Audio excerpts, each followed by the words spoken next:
Kevin Durant at Budenholzer nagkasagutan sa bench. Ang dahilan nagsalita si KD, may naiinggit talaga sa kasikatan ni Curry. Butler may napapansin kay Moses Moody. Totoo?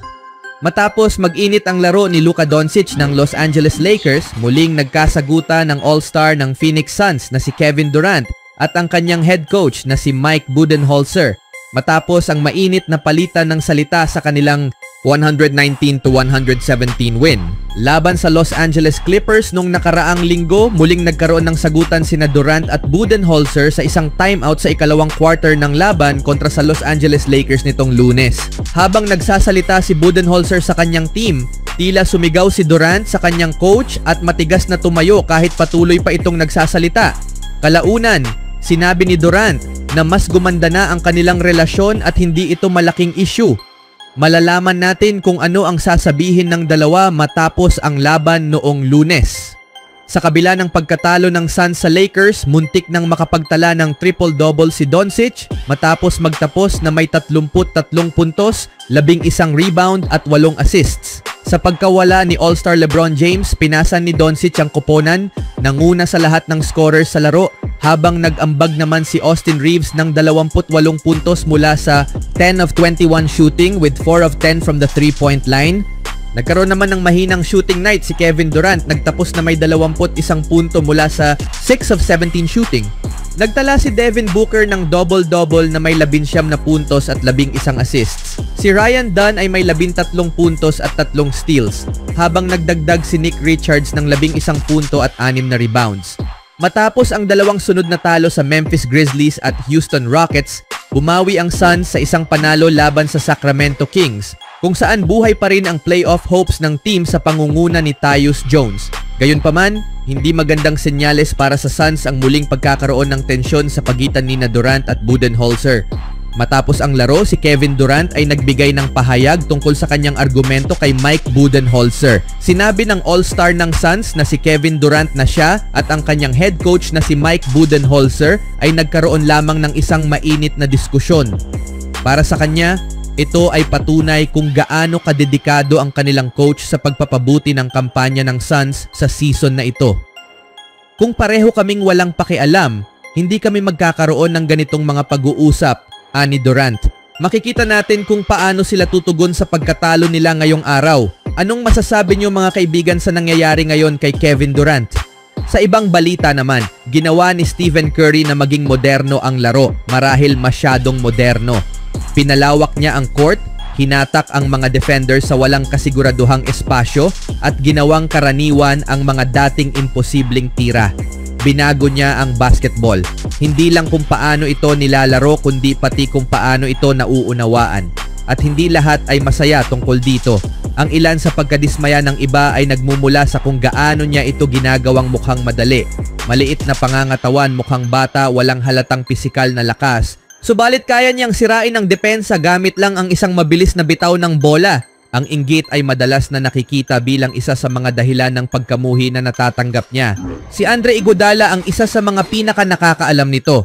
Ilang taon siyang nakasama ni Curry sa Golden State Warriors, nasaksihan mismo kung paano itinayo ng nag-iisang unanimous MVP sa kasaysayan ng NBA ang isang dinastiya gamit ang husay at estilo, at nakita rin niya kung paano ito nagdulot ng sama ng loob sa iba. Alam mo kung saan ko nakikita ang pinakamaraming galit kay Steph sa buong liga sa ibang mga manlalaro, sabi ni Iguodala. Ang ilan sa mga veteranong manlalaro ay naiinis na inagaw niya ang kanilang ningning. Galit sila. Iba ang klase ng dominasyong dinala ni Curry. Hindi ito ang pisikal at matigasang laro na naghari sa NBA sa loob ng maraming dekada.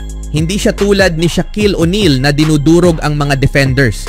Hindi rin siya tulad ni Michael Jordan na tumatalon sa ibabaw nila. Ang alamat ng Golden State ay pumapatay gamit ang husay, tiyempo, at bilis ng shooting na halos hindi pa lumalabas ang bola sa kanyang kamay ay nasa net na ito. Masakit ang ganitong klase ng dominasyon. Hindi siya ang inaasahang magbabago ng laro.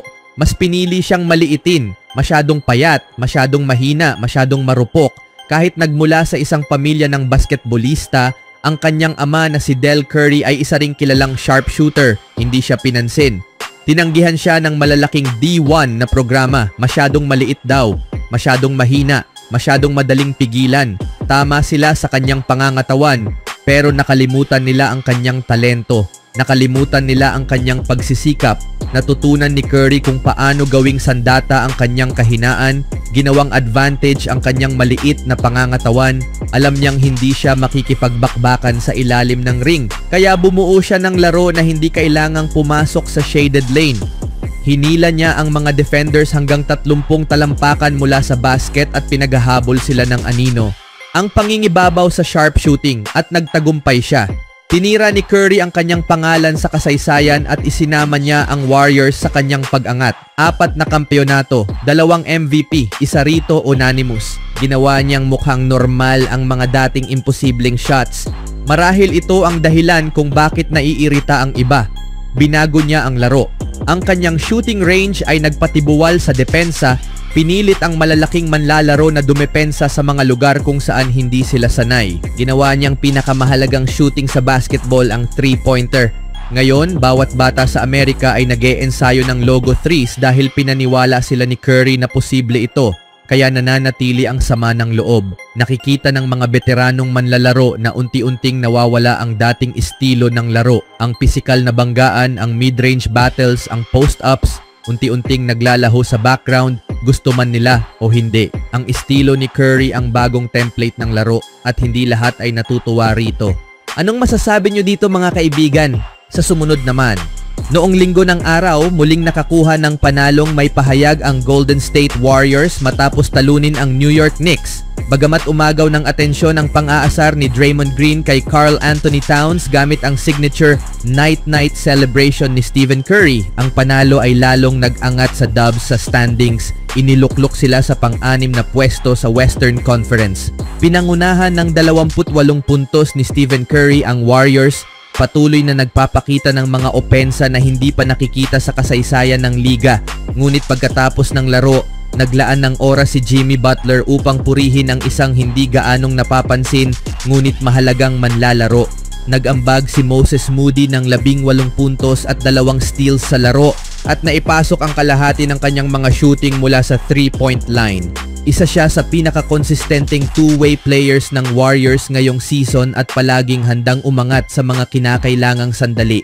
Naglalaro siya sa tamang paraan, sabi ni Butler tungkol kay Moody noong linggo. Napakatalino niya, kayang mag-dribble at dumepensa sa elite na antas. Ginagawa niya kung anuman ang ipagawa sa kanya nang walang pagdadalawang isip. Malaking bagay siya para sa organisasyon. Iiwan niya ang kanyang marka sa ligang ito. Sa huling 15 laro, nagsimula si Moody sa 14 na laban at may average na 13.1 points, 3.5 rebounds, 1.5 assists at 1.8 stocks, combined steals at blocks. With 40.8% shooting from the 3-point range at naging maasahang teammate ni na Butler at Curry. Malaki rin ang naitulong niya kay Green sa depensa. Habang papalapit ang playoffs, kailangang ipagpatuloy ni na Moody at ng iba pang supporting cast ang kanilang mataas na antas ng paglalaro. Ngunit tila may buong tiwala si Butler na kaya nila itong gawin. Ano sa tingin nyo kay Moody mga kaibigan? Even when you feel low, you can still go. Even when you feel slow, you can still go. Even when there's no hope, you can still go. I never answer to no, man, I still go. Go, go.